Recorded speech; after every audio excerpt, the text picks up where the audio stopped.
happy to welcome all of you here at the Middle East Institute at the National University of Singapore for one of our special breaking news dialogues. We are scrambling to cover the wave of upheavals that has swept across the Arab world and continues to spread. And this event this morning is an example of how we are trying to keep on top of one of the most important developments in this wave of upheavals, which is the insurrection in Libya. We have assembled a small group to discuss first of all, the basics of Libya, and then secondly, the nature of the rebellion and what might happen after the fall of Gaddafi.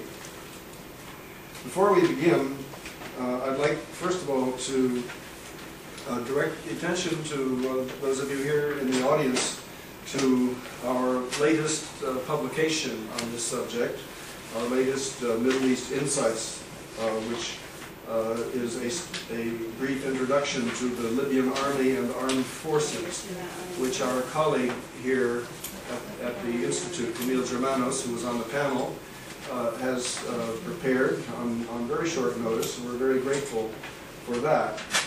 We also have another one of our recent Middle East Insight publications on Bahrain, which I put together. We'll be doing more on Bahrain later on, I suspect, in the near future. But those are for your background information. Let me now introduce our two main speakers. I will say some words perhaps at the end, but first of all I'd like to introduce Camille Germanos.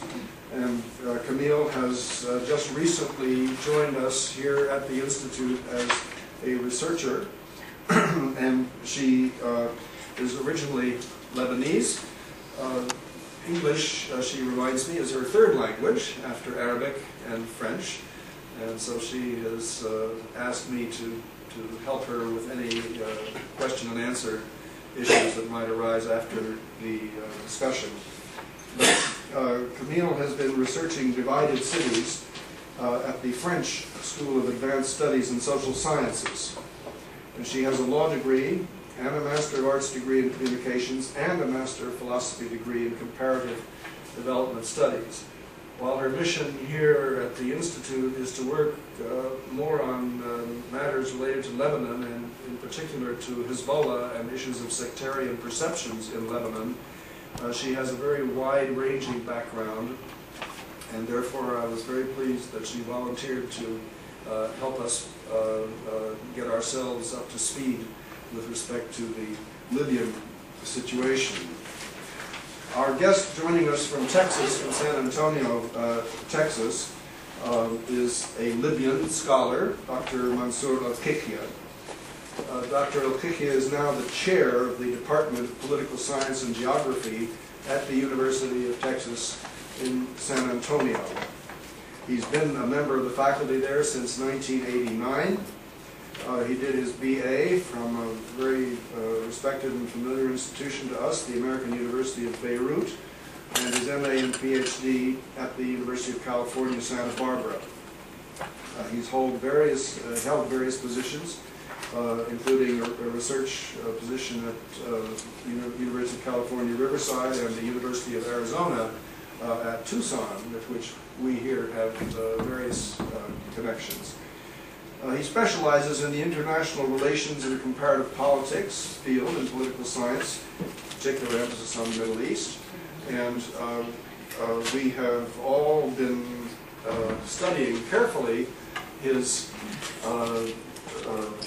well-known 1997 book on Gaddafi's Libya, which is certainly, if not the most detailed, possibly one of the most comprehensive studies of this regime, which is so opaque and so unfamiliar to us in a country that is actually so important, but also not very well known to us.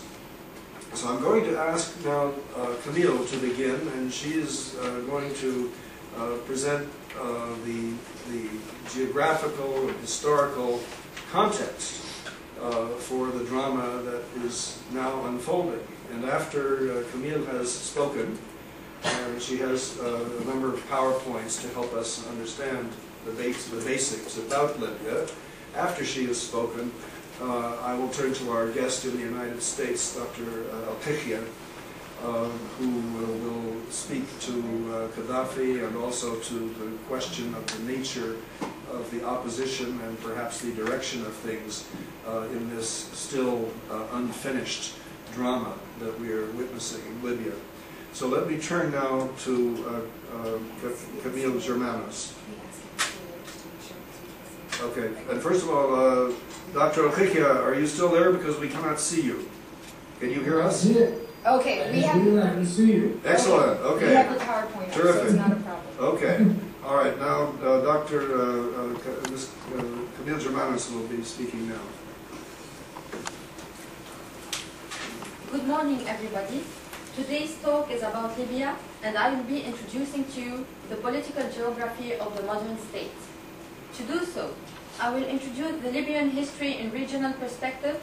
I shall then introduce the core elements of the Libyan society, the tribes, and explain how the Libyan social structure has been altered by the 42-year-old regime of Muammar Gaddafi. Another point is important in the Libyan political geography, and that is its oil reserves, production, and exchanges. I will end the introduction with 3 maps locating the people, the oil fields, hoping to set the scene for a better understanding of our guest, Dr. El-Kikhia. The Libyan territory, tribal organization, and collective imagination dates back to the 16th century. Major parts of today's Libya, namely Cyrenaica, Tripoli, and Fezzan, used to be under the Ottoman Empire and Karamanli dynasty at their peak. From the 16th century up to the 19th century, Turkish officials always relied on aid and counsel from the tribal sheikh. Thus, the tribes were preserved. They were also included in the government over more than 100 years under the Karamanli dynasty. Another phenomena is very important in the consolidation of the Libyan national movement coming from Cyrenaica, and that was the Sanusi religious movement. The first lodge of this religious order was settled in Cyrenaica in 1842. The lodge filled an important place in the lives of the tribesmen, and Sanusiya forged a common unit bound by sentiment and loyalty among the tribes despite their divisive rivalries and feuds. A century later, the chief of Sanusi Muslim order appeared as a national figure in Libya, Sayyid Muhammad Idris al-Sanusi. He became the prince of both Cyrenaica and Tripolitania in 1922, recognized by the Italians who had invaded Libya in 1911. After Mussolini came to power, Italy revoked all treaties signed with Sanusi, who went for exile in Cairo. Sanusi was the one to negotiate independence with the British in 1940. Soon after, a constitution for a federal state was promulgated in 1951. The United Kingdom of Libya proclaimed its independence. It was a constitutional monarchy headed by King Idris al-Sanusi. As you can see, the nation-state of Libya belongs to the second generation of nation-states in the Middle East and Africa. To compare, most of the Middle Eastern countries gained independence before 1945, against a majority of the African countries gaining independence after 1959. Although the nation-state is young, the Libyan territory from the historical and cultural perspective is rather old. This is well expressed by the shape of the western frontiers of the country, Fezzan and Tripolitania, whilst the eastern part reveals a rather newly negotiated frontier. Let me share with you. Look at the eastern frontier. The sharp form does not reflect the social practices going on around these borders. Unless they are fortified, these are porous frontiers. That is why people around this region might have non-Libyan loyalties. On this slide, you can see the flags of Libya all through the 20th century. The Ottoman flag, up to 1911. Italian Libya, 1911 to 1943. Let us try to understand how the regime changes happened. In 1951, when the United Kingdom of Libya emerged from the UN protection, it was one of the poorest nations with little potential for improvement. 10 years later, Libya emerged as a major oil exporter. This was a rapid transition from an isolated and impoverished desert country to oil exporter. The government was way behind in developing the concept of a modern state and institutions. The country had become a dualistic economy where, beyond the oil sector, inefficient other sectors employed the majority of the Libyan population. King Idris tried to implement his long-term plan for economic and social development. He did not succeed due to the patrimonial corruption around the royal diwan. The people resentment and the low level of legitimacy the kingdom enjoyed outside Cyrenaica in the midst of waves of Arab nationalism could not maintain the outdated regime in place. In 1969, the overthrow of the Libyan monarchy came not unexpectedly. The new Libyan leaders clearly represented a break with the country's past. They came from the country's middle class and from less prestigious tribes. Their ideological program differentiated them even more. Plainly guided by Gaddafi, who admired Nasser of Egypt, Libya's leaders spoke the ongoing Arab nationalist language. When Nasser died, a year after the coup, Gaddafi became the self-appointed guardian of Nasser's legacy and dreamed of a unified Arab world able to stand up to the West. Within less than 2 decades, Libya would pursue 7 different unity plans to help bring about greater integration in the Arab world. Let's say that Libya's oil revenues made other greater countries willing to consider union with the once isolated monarchy.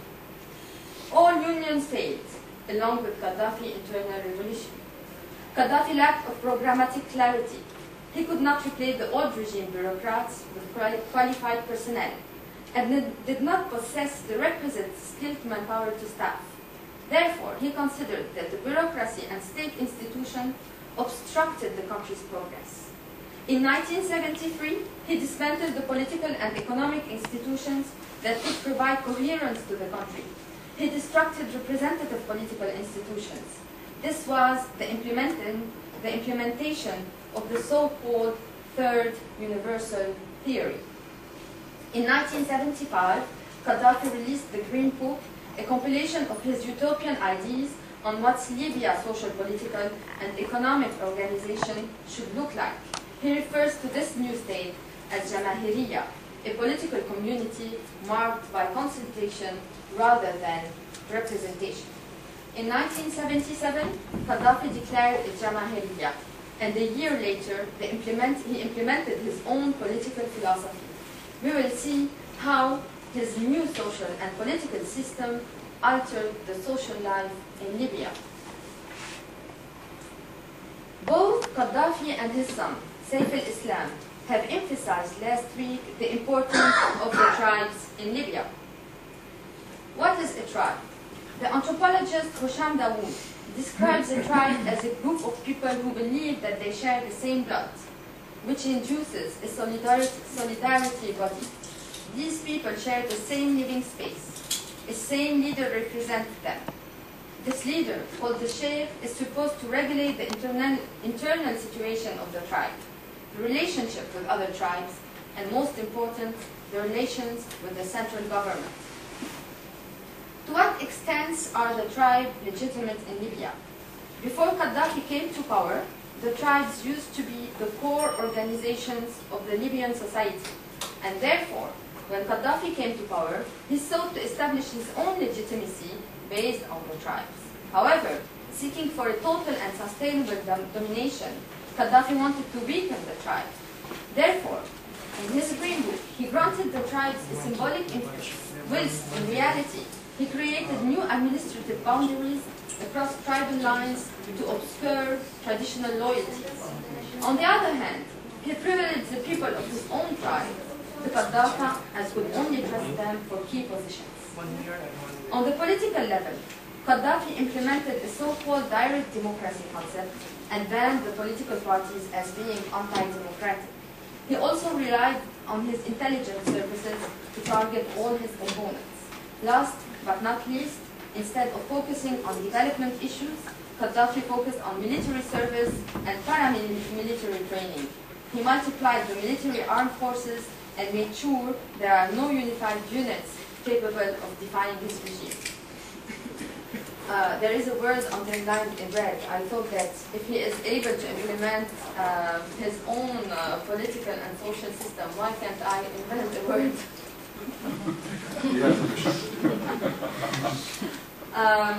Libya's foreign policy. In Libya, the nationalization of the country's industry had left the political system with no real institutional constraints on how these revenues were to be used by Gaddafi. The ruler used the country's resources in pursuit of his ideological zeal. Gaddafi has conducted a foreign policy strategy that cost him in 1981 the label of terrorist supporting nation, the nation being himself. And I think that in authoritarian regimes, people should not be judged for their leaders. To conduct his foreign policy, Gaddafi benefited from a great network within his fellow countries from the Third World since 1955, within his Muslim brothers, Arab nationals, Mediterranean neighbors, Middle Eastern political pairs, most and for all, he became the king of the African kings. Gas and oil in Libya. Reserves and production. It is proven, according to the Oil and Gas Journal, that Libya has the largest oil reserves in Africa. In 1961, Libya emerged as a major oil exporter and became a member of the OPEC. The Libyan crude oil is among the world's top oil. Compared to the Saudi, Libyan crude oil is lighter with less sulfur.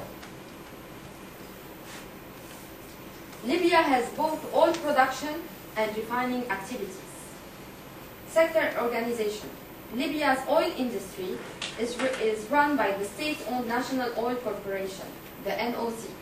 The NOC is responsible of implementing the exploration and production sharing agreements with international oil companies. NOC is also responsible for field developments as well as downstream activities. The international oil companies work in exploration, production, transportation, and refining. They used to detain 49% of the oil concessions. But in 2005, the government implemented a new framework to reduce the company's share of output. Production. Despite the country's oil reserves, oil production peaked at over 3 million barrels a day in the 60s and had since been in decline. In brief, Libyan oil resources are unexploited for the reason that you can read on the slide. Lack of political will. The National Oil Company delayed the target of raising oil production to 2017. The international oil companies were affected by the US and the UN sanctions, and the concessions were revisited by the Libyan government. And then, if you want to increase the oil production, you need more pipelines. Refining. Libya has 5 domestic refineries. It is reported that Libya suffered from the UN sanctions in 1993, which banned the state over a decade from importing refinery equipment. The large majority of Libyan oil exports are sold to European countries, mainly Italy, Germany, and France. With the lifting of sanctions against Libya in 2004, the US has increased its imports of Libyan oil. Overseas investment. In 2009, the Libyan government invested in ENI, an Italian oil company that has invested in Libya since 1959 and is Libya's largest foreign oil producer. Libya also has refinery operations in Europe through its overseas oil retail arm, Tamoil. Through Tamoil, Libya is a direct producer and distributor of refined products in Italy, Germany, Switzerland, and Egypt. Quite evenly between Cyrenaica and Tripolitania. Saif al-Islam. the son of Muammar Gaddafi, pretends that half of the Libyan population is located in Tripoli. Other figures show that the biggest population concentrations are in Tripoli, but only 16% of the population is in Tripoli, and 8% in Benghazi, 7% in Misrat, and 6% in Ain al-Bayda in Al-Bayda in Cyrenaica. Ladies and gentlemen, this was our introduction to the Libyan political geography. Thank you. Thank you. Excellent.